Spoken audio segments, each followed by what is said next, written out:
Hey everyone, hopefully having a good day. My name's Andy, my channel's Finding Value.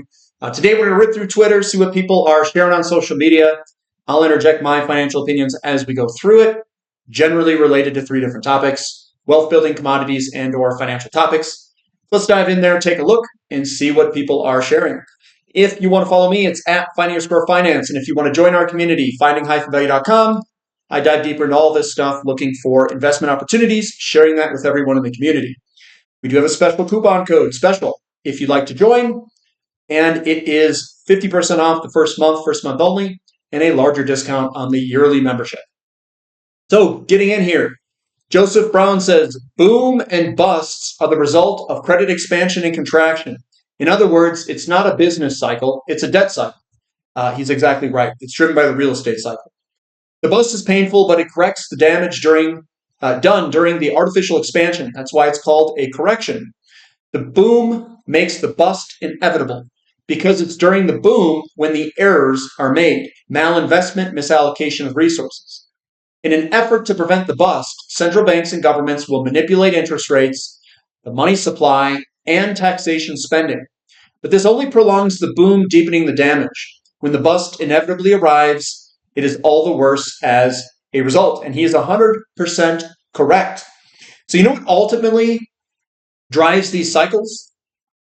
It is the demographic, the size of the population coming into home buying years, interacting with the real estate market, creating loans, which is credit expansion. On the backside, if we build too much and or if the demographic population shrinks, that's where you see the bust.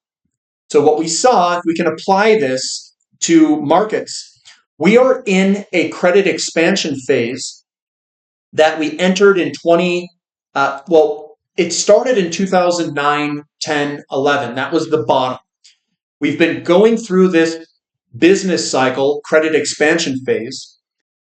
And during 2020, when they printed all that money, I think Powell got scared. They raised interest rates really quick, which slowed down the credit expansion from the real estate cycle.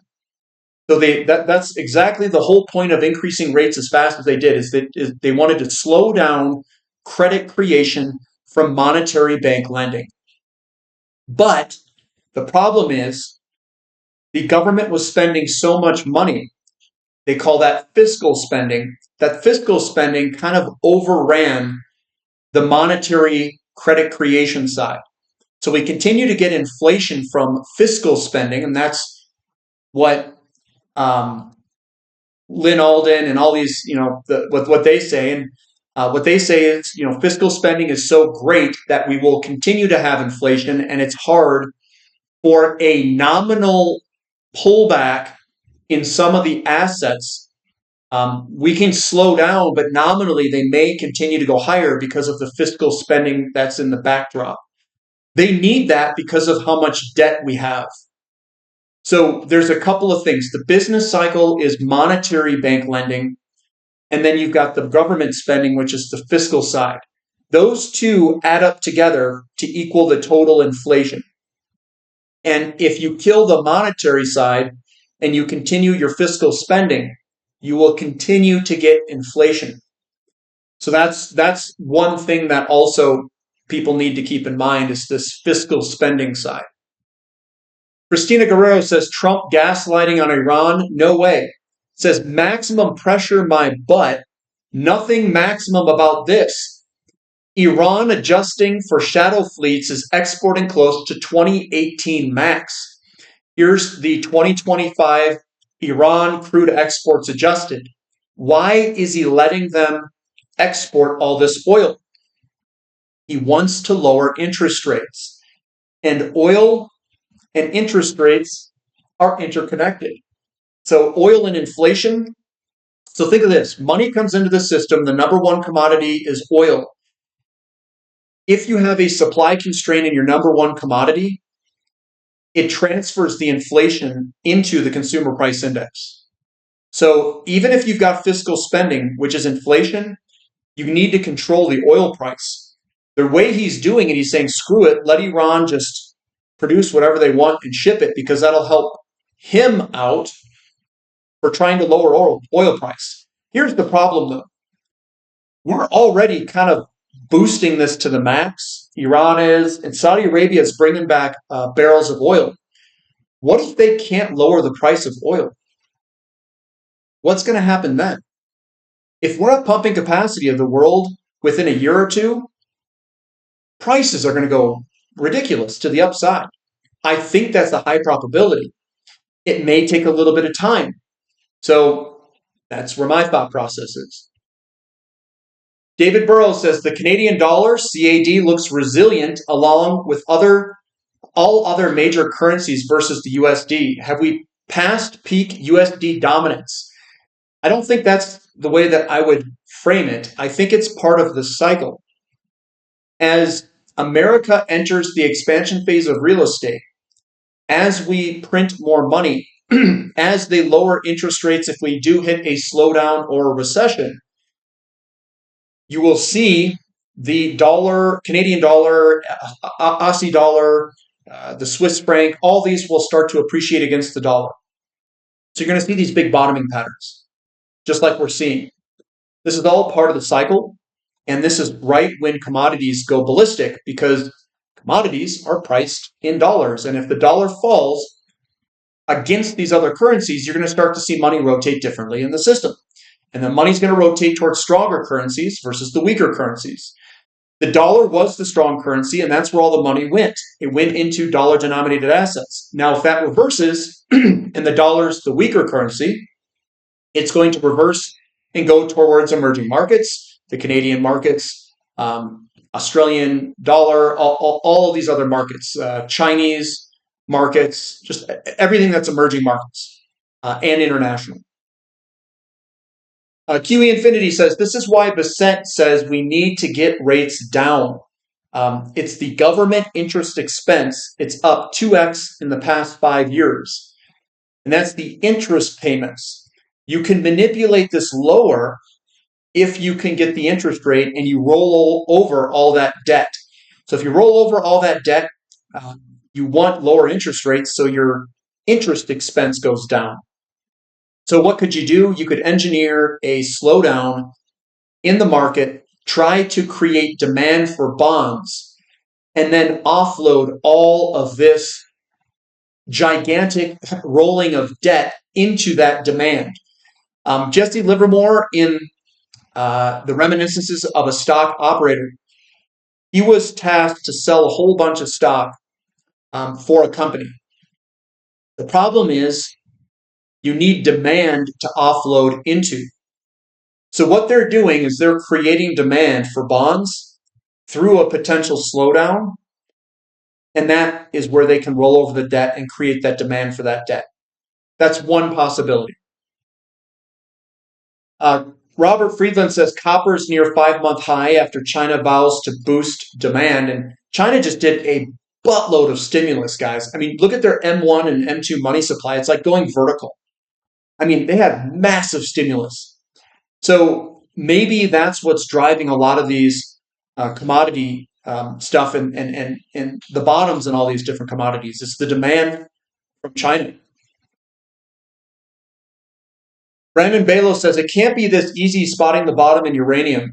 Can it? What's your favorite uranium junior here? And this is the Sprott junior uranium miners potentially bottoming here. I think it's a good chance that it is a bottom. Could we go up and down, shake and bake for a little bit? Yeah, we could. But I think in this general area, it's real cheap. I would be looking at uranium juniors pretty seriously here, is what I would be doing. And we do on the website. There's a couple juniors that I like that I share with everyone. It's just a handful. It's not a ton.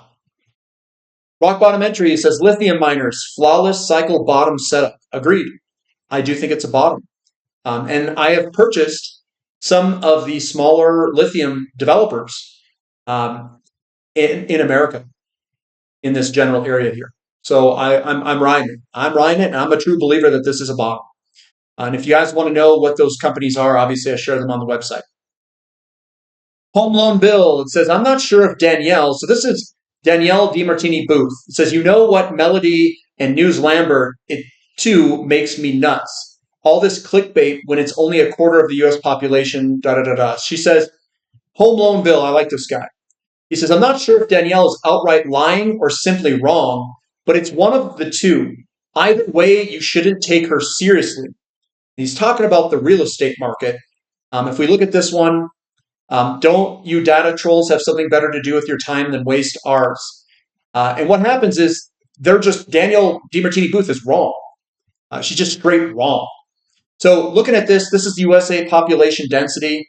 You can look at how low active housing inventory is for sale between January 2019 and January 2025. The majority of the United States, outside of a few areas in Florida and Texas, they're mostly down greater than 50%.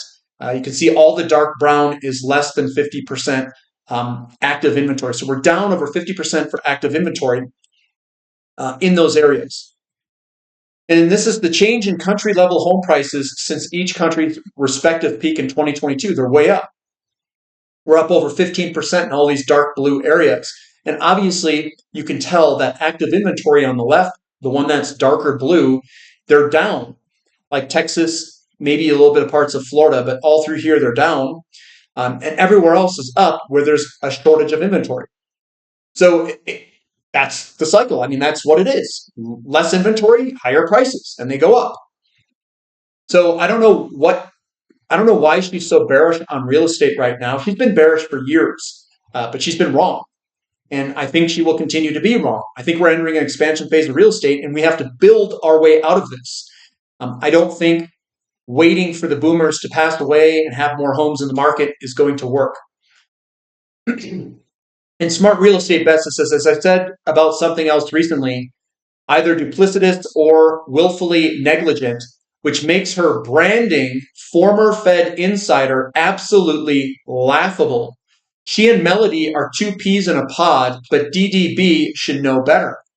So these guys, they're pretty smart, I would say, smart real estate bets and Home Loan Bill. And there's other guys too, and girls. Whoever is bullish real estate has a sound understanding of the fundamentals of real estate. I don't think that a lot of these YouTube guys and Danielle DiMartini Booth and some of these other ones, I don't think they have an understanding of the real estate market. Because if you do, it's like, well, how do home prices go down? If you look at the data, whenever you're below 6 months of inventory, it's very, very rare to have home prices go down if you're below 6 months of inventory. I think we did it just recently when interest rates went way up. I think there's some areas that went down a teeny bit, and that was like the first time in history it's ever happened with inventory below 6 months. So they're like calling for anomalies, which I don't know why you call for an event like that. Bullish trends. It's time, folks. Canadian energy stocks. We're coming into seasonality here, right in March. Here we go. We're coming right up to it. We'll see what happens. David Burrows says gold broke out into a new bull market in March of 2024. At 1 year old, this is a baby both in time and price compared to the previous two bull markets. None are exactly the same, but it helps to understand what can happen. So here's the previous two bull markets for gold. Gold from bottom to top went up 1,512%. This bull market here went up 368% from 2004 to 2011 when you broke out, and that was the bull shape that broke out there. This bull market went 2,982 days. This bull market went 2,160 days. The current bull market that we are in is up 48% from the same way that he is measuring it, and we are only 426 days into it. So if it were to repeat similar to the previous cycles, let's just call it 2,500 days, we have about 2,000 more days to go in this bull market. 2,000 more days, if you were to kind of calculate it out, let's just call it about 3 years more to go if it were to match previous bull markets.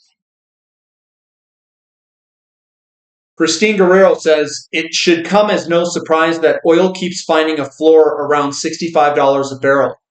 WTI, approximately the break-even cost of new shale wells in Texas and Oklahoma last year. Shale wells declined about 40% year over year, so if they can't afford new wells, they are cooked. So what does that mean? If we go below about $70 a barrel and we stay below $70 a barrel, the decline rates of 40% year over year are going to eat the supply. It's going to push supply way lower if they stop drilling. So if they stop drilling, they stop bringing on these drilled uncompleted wells and all that stuff and finishing them, you could see a potential rapid decline in supply.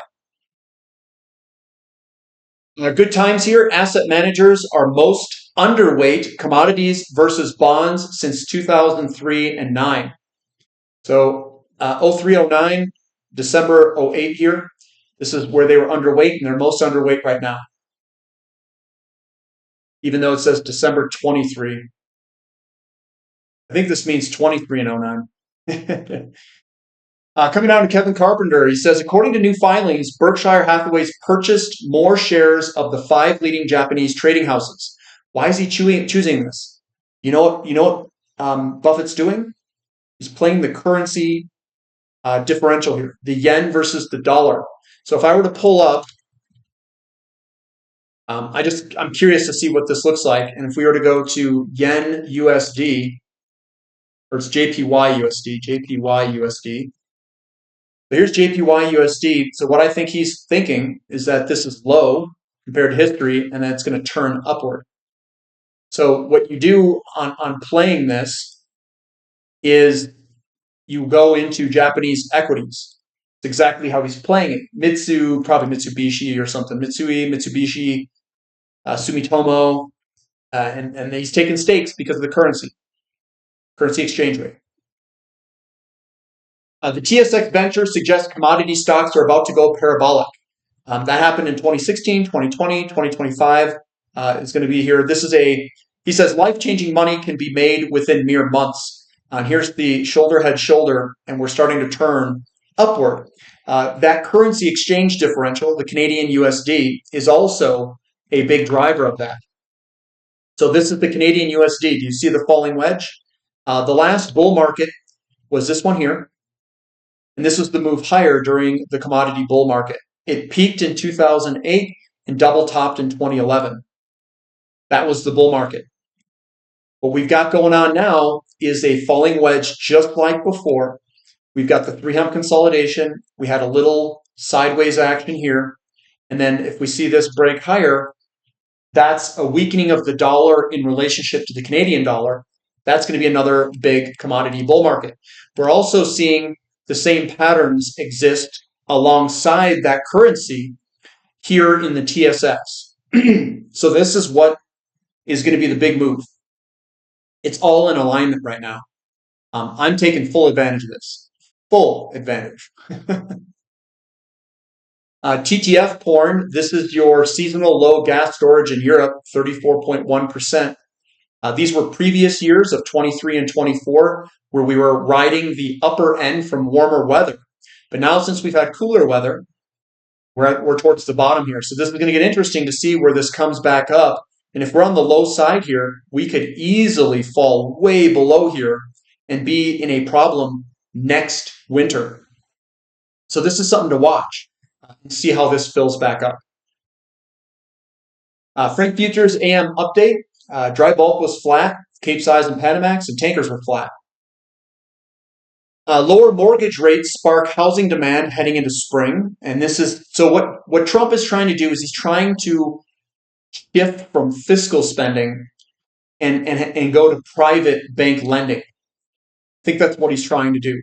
So that needs lower interest rates to spark housing demand to get more loans into the system through the banking system.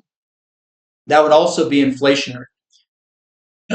So that I think they're trying to do that transition between fiscal and monetary. Grady here, he says the SGR, silver to gold ratio here, which is the reverse gold to silver ratio, has a cleaner pattern than GSR. Silver and gold broke out hugely a year ago, called it in real time. SGR did not move much since then, but he thinks that it's time for SGR to start moving, probably next quarter. Purple pattern breakout is coming. This is silver to gold ratio. This is where you're going to see a big move in silver. If you guys are bullish on silver, we can start looking at some companies in the silver complex. We're already positioned in them. We were positioning in these bottoms over here for some of these companies already on the website.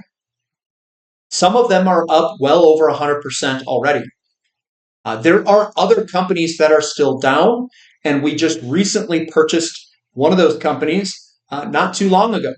And we've been actively talking about silver and gold producing companies, miners, and royalty companies. There's another company that I recently brought up last question and answer session, or maybe it's two question and answer sessions ago, which is still down. And I think it has a lot of potential upside. And if we get this type of break here, guys, I mean, these things could easily 5, 10, 20x, depending on when you purchased it and the squeeze that we get and how high silver goes. No one knows for sure, but in some of these smaller moves, like in 2016, this little move right here, I made 3 to 5x on this little move here.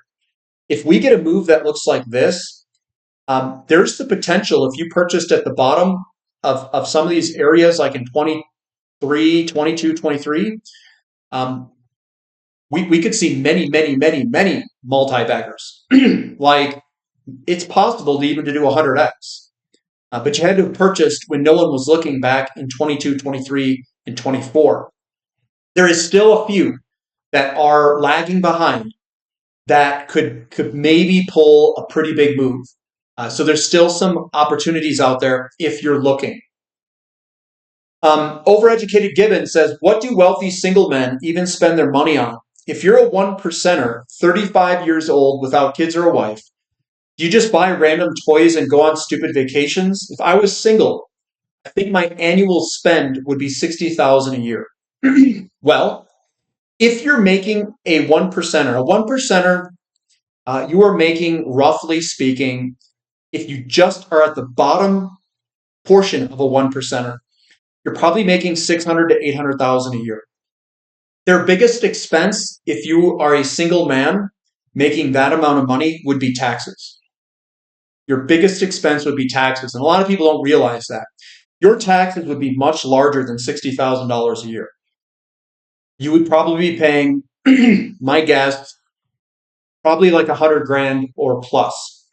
So 100 to 150,000, depending on how you're earning that money. You're going to be paying, well over $100,000 a year in taxes. So your number one expense, if you're not spending it, freely, it would be taxes. Investment Wisdom says, Morgan says, study successful investors and you'll notice a common denominator. They are masters of psychology. They can't control the market, but they have complete control over the gray matter between their ears. They're not FOMO buying. They're not panic selling. They're panic buying and FOMO selling. But yeah, they're very good at controlling their emotions. They're very disciplined. All of the money is made on the purchase, and they're very good at purchasing undervalued assets during panics. That's where they make the majority of their money. Here's Tavi. He says, this chart is truly noteworthy. It spans 45 years of history, showing the consumers now believe business confidence is worsening at record levels. I remember Druckenmiller explaining how he made much of his career by buying long 2-year treasuries ahead of market turmoil. With rates around 4% today, I believe now could present a very compelling opportunity to do the same. This is expected business conditions in 1 year is a very high percentage compared to history. It is off the chart high. Inflation expectations are also incredibly high too for that. So I don't know if we're going to get like a big stagflation here where we get massive inflation at the same time that we get a worsening of the economy. That's going to be real good for silver. And you've seen silver charts up above. They look ridiculously good, gold and silver. Here is household electricity prices versus renewable mix. Is this legit? So the more you have in terms of electricity from renewables, the higher the price. I love it. Super high prices. Denmark has the highest, one of the highest. Italy, Ireland, Germany, Denmark, and United Kingdom are all the highest for electricity. Where's United States? United States is down here. Yeah, I think I pay something like 14 cents or something like that. And that's all we've got for today, guys. So give me a thumb up for the content. Subscribe to the channel. Subscribe to the website. Use that special coupon code if you like. And that's all I've got. So we'll catch you next time. This is Finding Value.